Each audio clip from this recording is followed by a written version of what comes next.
Welcome students.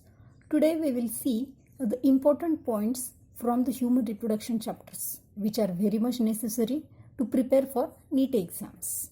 So human reproduction chapter is much more important for NEET exams because much more questions are coming from this chapter. So for preparing for this chapter we have to see these important points which are must for this exam. So first thing that more questions are coming from the diagrams. So for this chapter we have to understand whole the diagrams with their proper labeling. First we will see that male reproductive system. If we are studying this male reproductive system, we have to understand what are the positions of their glands. Maybe they are single or they are in pair form or the parts which are present.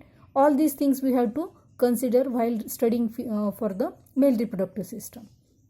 Second point for this, when we are seeing the transversal section of the testes, in that also we have to understand the names and the functions of the cells. For example, cuboidal cells or conical cells, what is their second names, or the functions, what is their use. All these things we have to understand while we are studying of the testes.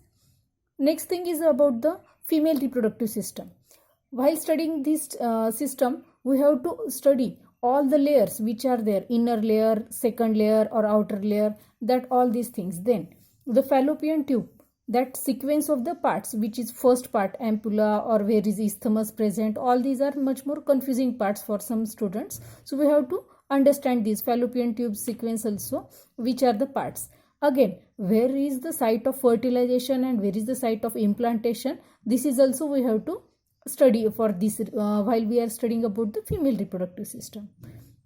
Again, important thing about that, the separate structure for ovary. When we are studying the ovary structure, all the stages of this ovary and the Graafian follicle structure is much more important. The Graafian follicle structure, their position, what is inner part, what is outer part, all these we have to understand while we are studying about the ovary structure.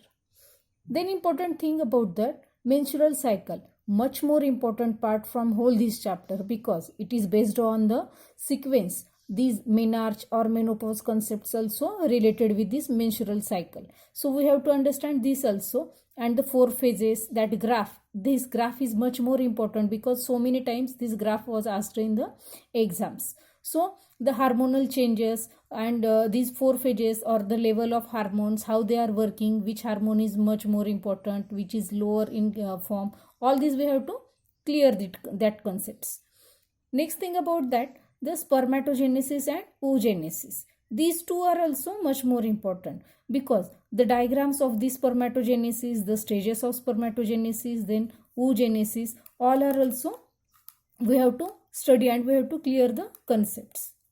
Then we will see the next point, that is structure of sperm and ovum. The structure of sperm is much more easy, but we have to understand all the functions of the enzymes also.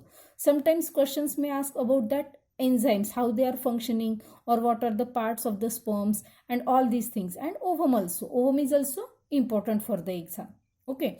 Then we will see the events of fertilization also.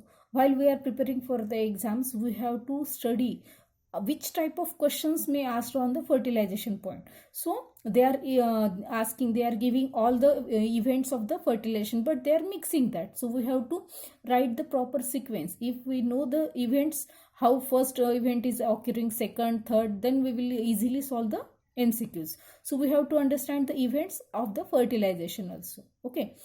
Next thing is about the stages of cleavage.